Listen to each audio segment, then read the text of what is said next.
दुनिया में एक चीज़ बहुत प्रेवलेंट है, थोड़ी सी हम लोग इधर बहुत सारे डॉक्टर्स भी बैठे थे, मेडिकल हैट लगा के पूछ रहा हूँ, वो है एंग्जाइटी।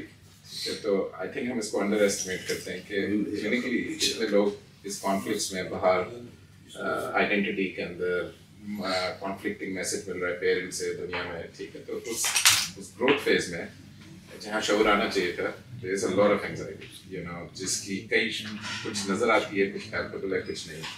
मैं ये कभी कभार सोचता हूँ कि जब लोग आते हैं उस फेज में तो वो कई चीज़ें कर चुके होते हैं, तो और वो बड़े अच्छे वैल्यू के लोग हैं, लेकिन किसी ने पकड़ा नहीं था कि इनकी एंग्जाइटी इनको फील कर रही थी, इन्होंने ये गुस्सा किया, ये बदतमीजी की, ये क्राइम किया, या गुस्से में आके पी लिया अपने दोस्तों के साथ जाके।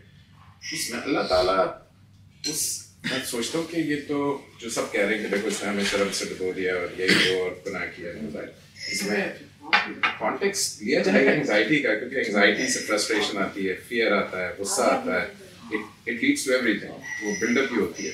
मन पे यही जो एडल्ट्स हैं वो भी एंग्जाइटी में आके कई चीज़ें कर जाते हैं। तो ये जो परेशानी है जिसके स्ट्रेस और ये सब लोग कुछ फाइनेंशियल कुछ वो कुछ करियर की, इसमें जब इंसान कर जाता है ऐसी चीज़ें, तो अल्लाह तो ठीक है, फॉरगिविंग है ग्रेशियस, लेकिन बहुत चीज़ें हो रही हैं जिसमें इसको देखा नहीं जा रहा। तो किस थ्रेशोल्ड पे इंसान को जिम्मेदार ठहराया जाएगा कि ठीक है तुम्हारी एंग्जाइटी थी, but that doesn't mean you were allowed to get away with this because तुम्हें उस वक्त स्ट्रेस थी या एंग्जाइटी थी। जबकि साइंस ये कहती है कि यस, जब वो होती है तो आप अपनी इनसाइट खो देते हैं, आप अपनी बाउंड्रीज खो देते हैं, आप ऐसी चीज़ें कर बैठते हैं जो आप ज़िंदगी भर के लिए पछताते हैं। तो इसमें कैसे किस थ्रेशोल्ड पे इंसान को आप जज कर सकते हैं कि you are responsible for your actions और नॉट? हम तो इस पोजीशन में नहीं है, हमारे लिए बहुत मुश्किल है ये।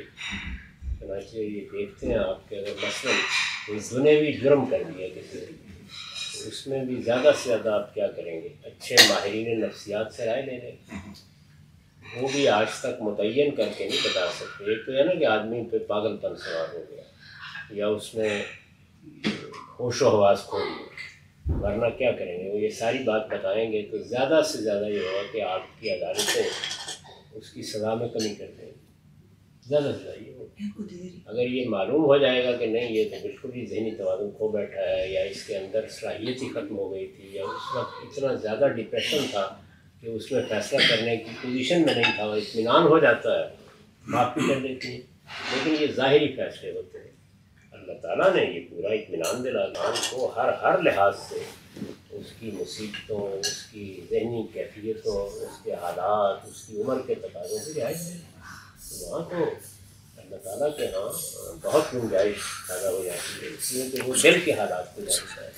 तो हम लोगों को इसमें कोई फ़ैसला सुनाने से बहुत एहतियात करनी चाहिए।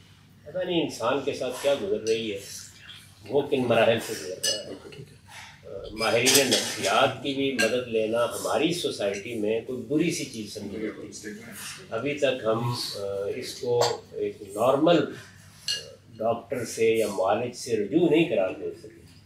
किसी आदमी को अगर कैंसर का मरज़ है और वो डॉक्टर ढूंढता फिरता है तो हर आदमी उसकी मदद करेगा, लेकिन ज़रा सा अगर पता चल जाए कि वो किसी साइकोलॉजिस्ट या साइकाट्रिस्ट की तरफ जा रहा है तो फ़ौरन हमारी निगाहें तब्दील हो जाती हैं। ये जहालत भी है, चीज़ों से नावाकिफियत भी है, इससे ख़राबी पैदा होती है। दूसरा ये है कि तरबियती इदारे अफराद के लिए जो हमारी सोसाइटी में सूफियों ने बनाए थे, वो सूफियों की वजह से ख़राब बहुत हो गए, हम उनको रिप्लेस नहीं कर सकते।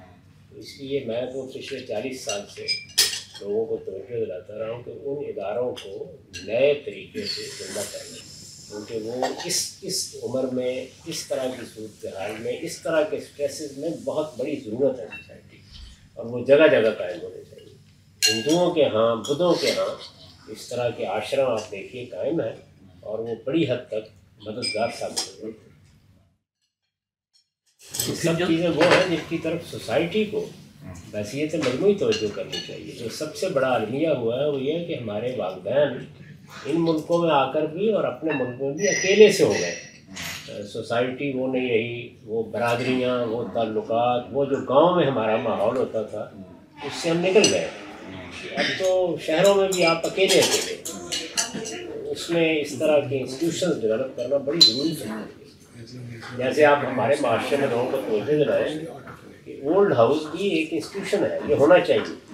یعنی ہر آدمی کے حالات ایسے نہیں ہوتے کہ وہ اپنے والدین کو اپنے پاس رکھ سکے, بزرگوں کو رکھ سکے. تو اس لیے یہ ادارہ بھی ایک ضرورت ہے. تو لوگ کہتے ہیں یہ کیسے ہو سکتا ہے, ہماری سوسائٹی میں تو کوئی مسئلے نہیں ہے. ان کو اس کا احساس نہیں کہ وہ دیہاتی ماحول اور برادریوں کے اندر کی جو فضا تھی وہ ختم ہو گئی. ہمیں ان اداروں کو وجود پذیر کرنے کے لیے اقدامات کرنے چاہیے. جیسے آپ یہاں آپ کی کمیونٹی ہے, تو یہ کمیونٹی آ کر کسی مسجد کا بندوبست کرتی ہے, کسی قبرستان کا بندوبست کرتی ہے نا یہ سارے معاملات. تو یہ تو دونوں ادارے لوگوں کی سمجھ میں آتے ہیں. وہ سمجھتے ہیں کہ ہم نے نماز پڑھنی ہے, مسجد ہونی چاہیے. مسجد ہی کو بنیاد بنا کے ایک اچھے تربیتی ادارے میں تبدیل کرنا. یہی آپ کیسے کہہ رہے تھے کہ پہلے جیسے آج سے 2 سال پہلے جیسے صوفیوں نے بنائے ہوئے تھے وہ آج کل خراب ہو گئے ہیں. اس وقت بھی ہے, نہیں آج کل بھی. ہاں, تو آپ سمجھتے ہیں کہ جو صوفیوں نے یہ بنائے ہوئے ہیں دے آر بہت اعلیٰ ادارہ ہے. میرے خیال میں تو خانقاہ سے اچھا ادارہ کسی سوسائٹی کے لیے بنا ہی نہیں, اتنا اعلیٰ ادارہ. لیکن اس کو ہم نے ریوائو نہیں کیا صحیح اصولوں.